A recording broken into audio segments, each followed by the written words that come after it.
तो आइए guys start करते हैं हम अपने एमसीक्यू, अपने जो चैप्टर इलेक्ट्रिसिटी है उसका।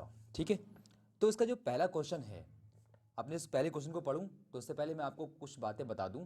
जैसा कि मैंने आपको बताया था कि आपको क्वेश्चंस जो हैं वो दो तरीके से दिए जा सकते हैं, एक थ्योरेटिकल और एक न्यूमेरिकल वेज। ठीक, जो न्यूमेरिकल वेज क्वेश्चंस होते हैं उनको करने में बस एक आपको फार्मूला लगाना पड़ता है। एक अच्छे से आप जो क्वेश्चन है उसकी लैंग्वेज को समझिए और उसके अकॉर्डिंग आप अपना फार्मूला पुट कीजिए और कैलकुलेशन करने के बाद आपको आंसर प्रॉपर वे में मिल जाएगा और आपको चारों ऑप्शन में से कोई एक ऑप्शन दिख जाएगा। जो थ्योरेटिकल होते हैं उसमें आपको कॉन्सेप्ट यूज़ करने पड़ते हैं, कभी कभी उसमें एलिमिनेशन प्रोसेस भी यूज़ करना पड़ता है जहां आप तुक्का लगा सकते हैं। ठीक है ना, तो वो भी एक अलग बात है। ठीक, तो पहला जो इसमें क्वेश्चन है पढ़ता हूं मैं, आपकी स्क्रीन पे आ रहा होगा। Question number 1, the number of electron constituting 1 coulomb of charge are.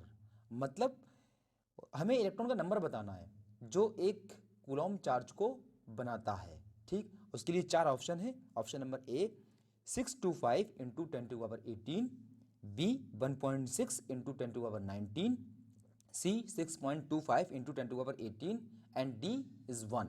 ठीक है ना, तो ये चार ऑप्शन है, चारों में से कोई एक ऑप्शन हमारा सही होगा, है ना। और इस ऑप्शन को हम सॉल्व करें तो हमें इसमें अपने कुछ फार्मूले लगाने पड़ेंगे। ठीक है, जैसा कि मैंने आपको बताया न्यूमेरिकल क्वेश्चन के अंदर आपको फार्मूला लगाना है। ठीक, तो इस क्वेश्चन के अकॉर्डिंग अगर हम बात करें, ये हमारा जो क्वेश्चन है वो हमसे कहता है कि कितने नंबर ऑफ इलेक्ट्रॉन आपके 1 कूलम चार्ज को बनाने के लिए ज़रूरत है। ठीक है ना, तो जैसा कि मैंने आपको फार्मूला बताया था कि मान लीजिए एक इलेक्ट्रॉन पर चार्ज है ई।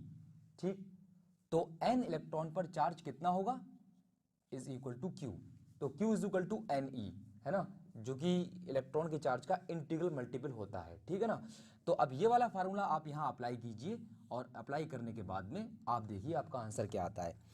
तो जैसा कि यहाँ बताया जा रहा है कि आप क्वेश्चन को प्रॉपर में जब पढ़ेंगे तो यहाँ 1 कूलम की बात की जा रही है। 1 कूलम चार्ज कितने इलेक्ट्रॉन से मिलकर के बनता है। ठीक है, तो यहाँ पर आपको पता जो गिवन है यहाँ पर जो फैक्टर वो क्या क्या है वो आप पहले लिख लीजिए। ठीक है, गिवन क्या है कि आपको चार्ज बनाना है Q is equal to 1 coulomb. ठीक है ना, उसके अंदर नंबर ऑफ इलेक्ट्रॉन देखना है, तो आपको एक इलेक्ट्रॉन का चार्ज E की वैल्यू पता होनी चाहिए जिसकी वैल्यू है 1.6 इंटू 10⁻19 कूलम। क्लियर, जैसे ही आपने दोनों वैल्यू को रखा यहाँ पुट कीजिए, देखिए फार्मूला क्या कहता है, 1 coulomb is equal to n times of 1.6 into 10⁻19। ठीक है ना, अब n की वैल्यू निकालिए, n क्या है, नंबर ऑफ इलेक्ट्रॉन्स। ठीक, तो n is equal to 1/1.6 into 10⁻19 हो जाएगा। इसको जब ऊपर लेके जाइए तो ये किसका हो जाएगा, प्लस का। ठीक है ना, तो 1/1.6 इंटू 10⁻19 हो जाएगा ये। इसमें से अगर मैं एक 10 को बाहर निकाल लूँ तो इतना यहाँ कितना बचेगा, 18। तो ये वैल्यू हो जाएगी आपकी 10/1.6 इंटू 10⁻18। क्लियर ना, ये हो गया। अब आप यहाँ देख सकते हैं कि पॉइंट हटा करके मैं ऊपर 0 बढ़ा सकता हूँ। ठीक है, अब ये 100 हो गया, नीचे 16 हो गया। अब आप 100 को 16 से डिवाइड कर दीजिए और इसका आंसर कितना आएगा, 16 6 कितना होता है आप देखिए, फिर आपका कितना हो गया, 16 6 96। ठीक है, आपका बचा 4। ठीक, फिर 16 2 32। ठीक, और फिर बचा कितना 8, फिर 16 5 80। ठीक है ना, तो 6.25 इंटू 10⁻18। तो यहाँ पर ये n की वैल्यू आपकी आ जाती है, यानी कि 1 कूलम चार्ज को बनाने के लिए जो आपको नंबर ऑफ इलेक्ट्रॉन्स चाहिए वो आपके इतने इलेक्ट्रॉन्स हैं। अब आप यहाँ देख सकते हैं, मैच कर सकते हैं, ये जो आपका ऑप्शन सी है, ऑप्शन सी इसके लिए करेक्ट होगा। Option C is correct, option C जो है वो करेक्ट है। ठीक है ना, इसी तरीके से आप अपना क्वेश्चन नंबर 2 देखिए। क्वेश्चन नंबर 2 के अंदर आपको क्या दे रखा है, आइए पढ़ते हैं। Which device is use to maintain a potential difference across a conductor. अब ये थ्योरेटिकल क्वेश्चन है, यहां हमें अपना जहन को, अपना माइंड को यूज करना है। यहां ये क्या कह रहा है कि वो कौन सी डिवाइस है जो पोटेंशियल डिफरेंस को मेंटेन करती है। मेंटेन मतलब बनाए रखना। ठीक है ना, पोटेंशियल डिफरेंस को मेजर करना अलग होता है, बनाए रखना, उसको मेंटेन करना अलग होता है। क्लियर ना, तो जब हम पोटेंशियल डिफरेंस को मेजर करने की बात करते हैं तो वहां हम यूज करते हैं वोल्ट मीटर।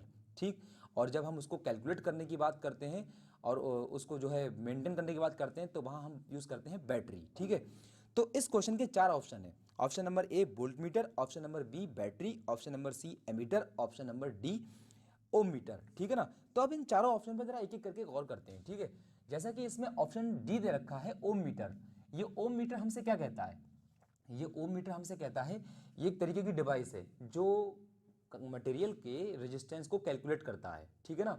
तो यानी कि ये तो आपकी एक ऐसी डिवाइस है जो मटेरियल रेजिस्टेंस कैलकुलेट करेगा, ये तो ऑप्शन हो नहीं सकता क्योंकि ये तो पोटेंशियल डिफरेंस को मेंटेन ही नहीं कर पा रहा है, ठीक है ना। तो ये ऑप्शन आपका नहीं होगा, यानी कि ऑप्शन डी आपका सही नहीं है, ठीक है ना। दूसरा आपका है एमीटर, ठीक है। एमीटर क्या करता है, एमीटर का काम होता है करंट को कैलकुलेट करना, करंट को मेजर करना, सॉरी, जो अब आप सर्किट के सीरीज में जब आप एमीटर डिवाइस को लगाते हो तो सर्किट के अंदर कितना करंट फ्लो हो रहा है वो मेजर करके आपको बताता है कि इतने एम्पियर का करंट आपका जो है इस सर्किट के अंदर फ्लो हो रहा है। तो यानी कि इसका काम जब करंट को मेजर करना है तो पोटेंशियल डिफरेंस तो मेंटेन नहीं कर पा रहा है, ठीक है ना। तो ऑप्शन सी भी यहाँ पर ये गलत है, ठीक है ना। और आपका जो और है ऑप्शन ए देखिए एक बार, वोल्ट मीटर। जैसा कि मैंने आपको बताया वोल्ट मीटर का काम क्या होता है, वोल्ट मीटर का काम होता है पोटेंशियल डिफरेंस को मेजर करना, ठीक। यानी कि जब आप जो है वो कंडक्टर के टर्मिनल्स के बीच में बैटरी को अप्लाई करते हैं कुछ इस तरीके से, ठीक है ना, पॉजिटिव नेगेटिव लगा देते हैं इस तरीके से, ठीक है ना, ये पॉजिटिव नेगेटिव, ये पॉइंट नंबर 1 पॉइंट नंबर 2। तो क्या करता है, इसके टर्मिनल के बीच में कितना पोटेंशियल मौजूद है वो पोटेंशियल को नापने के लिए आप वोल्ट मीटर ये लगाते हैं पैरेलल सीरीज में, पैरेलल कॉम्बिनेशन में, ठीक। तो ये तो मेजर करता है, ठीक। तो ये ऑप्शन भी ठीक नहीं है, ठीक है ना। लेकिन इसमें ऑप्शन बी दे रखा है बैटरी। बैटरी का काम क्या होता है, बैटरी का काम होता है एनर्जी देना, कि कितनी एनर्जी इलेक्ट्रॉन को दी जाए ताकि इलेक्ट्रॉन एक पॉइंट से दूसरे पॉइंट तक चल सके, ठीक है ना। तो पर यूनिट चार्ज को कितनी एनर्जी दी जाए कि आपके पर यूनिट चार्ज जो है वो पॉइंट नंबर 2 से पॉइंट नंबर 1 की तरफ चल सके। यानी कि यहां पर आप सीधे तौर पर पोटेंशियल डिफरेंस की डेफिनेशन लगा सकते हैं, यानी कि potential difference is equal to required work done, यानी कि required supplied energy on per unit charge, यही तो होता है। इसको आप क्या कहते हो, वी, यानी कि V is equal to W upon Q. अब अगर मान लीजिए पर यूनिट चार्ज को 10 जूल एनर्जी की ज़रूरत है तो वो 10 जूल को कौन देगा, वो 10 जूल को ये बैटरी देगी, है ना। अब उस 10 जूल को लगातार देने का काम कौन करेगा, लगातार देने का काम बैटरी करेगी। अगर आप बैटरी को एकदम हटा दोगे तो 10 जूल की एनर्जी पर यूनिट चार्ज पर सप्लाई नहीं हो पाएगी और इलेक्ट्रॉन एक पॉइंट से दूसरे पॉइंट पर नहीं चल पाएंगे। यानी कि यहाँ आप देख सकते हैं एनर्जी मेंटेन करना मतलब पोटेंशियल डिफरेंस को मेंटेन करना, बनाए रखना, उसका काम कौन है, बैटरी का काम है, ठीक है। तो हम यहाँ कह सकते हैं कि ऑप्शन जो हमारा बी है, ऑप्शन बी यानी कि बैटरी, ठीक है ना, वो यहाँ पर हमारा करेक्ट ऑप्शन है, ठीक, क्या है, करेक्ट ऑप्शन है, ठीक है। इसी तरीके से हम अगर अपने नेक्स्ट क्वेश्चन की तरफ चलें, क्वेश्चन नंबर 3, क्वेश्चन नंबर 3 हमसे क्या कहता है, अकॉर्डिंग टू ओम्स लॉ। अरे ये तो ओम्स लॉ आ गया, बहुत इजी कंसेप्ट है। इसके 4 ऑप्शन दे रखे हैं, option A I is equal to V R, option B V is equal to I upon R, option C R is equal to V upon I and option D R is equal to I upon V. तो जैसा कि आपको Ohm's law पता होगा, V is equal to I R होता है, या यूँ कह लीजिए कि the ratio of the voltage and the current is called the resistance. जो वी अपॉन आई का रेशियो है वो आपका रेजिस्टेंस बताता है। तो अगर आपको पता है तो आप डायरेक्ट आंसर लगा दीजिए, अगर आपको नहीं पता है तो उसको कंसेप्ट को भी देख लीजिए, ठीक है ना। तो क्वेश्चन नंबर 3 में हमसे कहा जा रहा है कि ओम्स लॉ को बताना है।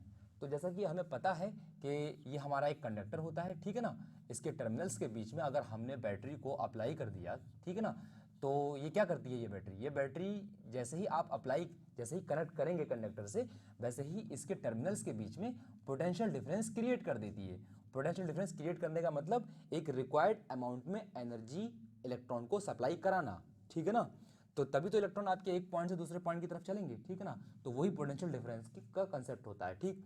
तो जैसे जैसे मैं बैटरी से पोटेंशियल डिफरेंस की वैल्यू बढ़ाता चला जाऊंगा, मतलब क्या है कि करंट की वैल्यू बढ़ती चली जाएगी, यानी कि नंबर ऑफ इलेक्ट्रॉन्स बढ़ते चले जाएंगे और करंट की वैल्यू और भी इंक्रीज होती चली जाएगी। तो इन शॉर्ट अगर हम बात करें तो ओम्स लॉ हमसे कहता है कि potential difference is directly proportional to the current.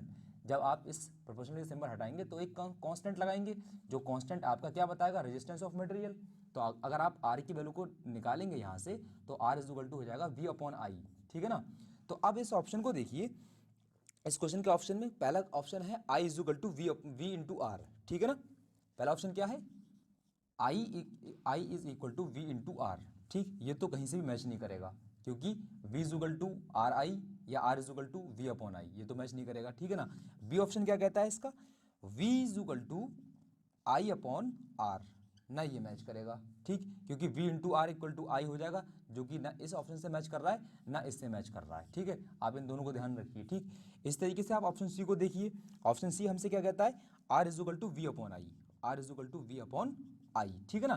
तो यहाँ आप देख सकते हैं कि are equal to V upon I ये मैच कर गया, इसका मतलब ऑप्शन सी इसके लिए करेक्ट है, ठीक। लेकिन ऑप्शन डी को भी देख लीजिए एक बार, R is equal to I upon V, R is equal to I upon V, ये भी आपका मैच नहीं कर रहा, तो ये भी गलत, ये भी गलत, ये भी गलत, ये आपका ठीक है ना।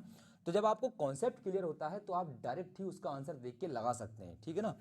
तो हम अगले क्वेश्चन पे चलते हैं। क्वेश्चन नंबर 4 हमसे क्या कहता है, how much energy is given to each coulomb of charge passing through a 6 volt battery.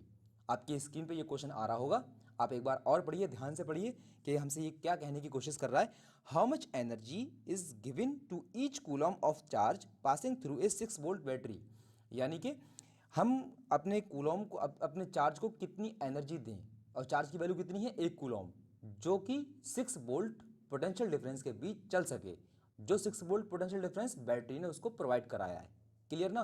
तो यहाँ पर सीधे तौर पर पोटेंशियल डिफरेंस का कॉन्सेप्ट लगना है, ठीक। इसके ऑप्शन एक बार देख लीजिए, ऑप्शन क्या है। ऑप्शन ए है 1.6 इंटू 10⁻⁻19 जूल, बी है 6 जूल, और सी ऑप्शन है 0 जूल, एंड डी ऑप्शन है 1 जूल, ठीक है ना। तो आइए इसको सॉल्व करते हैं। तो इस क्वेश्चन के अंदर बड़ा कॉन्सेप्चुअल क्वेश्चन है ये, ठीक है ना। तो क्वेश्चन नंबर 4 के अंदर हमसे कहा जा रहा है कि जो 1 कूलॉम का आपका चार्ज है उसको कितनी एनर्जी सप्लाई की जाए, यानी कि गिवन है हमारे पास चार्ज की value Q is equal to 1 coulomb, ठीक, और हमें पोटेंशियल डिफरेंस की वैल्यू दे रखी है 6 वोल्ट, ठीक है ना। तो V is equal to 6 volt हमें ये दे रखी है, ठीक। तो अब हमें क्या करना है, कितनी एनर्जी इसको देना है जिसकी वजह से ये इतने पोटेंशियल डिफरेंस में चल सके। तो जो आपकी पोटेंशियल डिफरेंस की डेफिनेशन है, यानी कि apply the formula of potential difference, ठीक, सीधे तौर पर आप पोटेंशियल डिफरेंस का फार्मूला अप्लाई कर सकते हैं, ठीक है ना। पोटेंशियल डिफरेंस जिसके अकॉर्डिंग क्या होता है, potential difference V is equal to W upon Q होता है। ये आपकी रिक्वायर्ड एनर्जी, ये आपका चार्ज, ये आपका पोटेंशियल डिफरेंस, ये आपकी वो एनर्जी है जो इलेक्ट्रॉन को सप्लाई की गई है, क्लियर। तो ये W इज इक्वल टू कितना हो जाएगा, V इंटू Q, ठीक। अब ये V की वैल्यू कितनी है आपकी 6 वोल्ट, ठीक है। इसी तरीके से Q की वैल्यू कितनी दे रखी है, कितने कूलॉम को देना है, ठीक है, तो वो है आपकी वैल्यू 1 कूलॉम, ठीक। तो 6 into 1 is equal to 6 joule, volt into coulomb is equal to joule, ठीक है ना। तो ये आपकी 6 जूल एनर्जी आपको यहाँ से मिल जाती है। अब आप देख लीजिए कि ये कौन से ऑप्शन में है ये। यहाँ आप देख सकते हैं कि ऑप्शन बी इसके लिए करेक्ट है, ठीक। ऑप्शन बी जो है वो अब आपका करेक्ट है। ये जो हमारे न्यूमेरिकल के बेस पर जो क्वेश्चन दिए जाते हैं, इसमें यही फायदा होता है कि आप एक बार क्वेश्चन की लैंग्वेज को पढ़ लीजिए, एक फार्मूला लगाइए और जस्ट उसका आंसर देख लीजिए, एक मैच कर जाएगा और आपका क्वेश्चन ठीक हो जाएगा, ठीक। इस तरीके से हम अपने क्वेश्चन नंबर 5 पे चले। ये भी आपकी स्क्रीन पे आ रहा होगा। क्या कहता है ये हमसे, the unit of potential difference is, बहुत ईजी है, सीधे तौर पर आपको पोटेंशियल डिफरेंस की यूनिट बताना है, तो उसके लिए आपको पोटेंशियल डिफरेंस का फार्मूला पता होना चाहिए, ठीक है। तो पोटेंशियल डिफरेंस का फार्मूला जैसा कि मैंने इस क्वेश्चन में भी बताया है, यहाँ पर भी बता देता हूँ। पोटेंशियल डिफरेंस बेसिकली क्या होता है, required work done on per unit charge.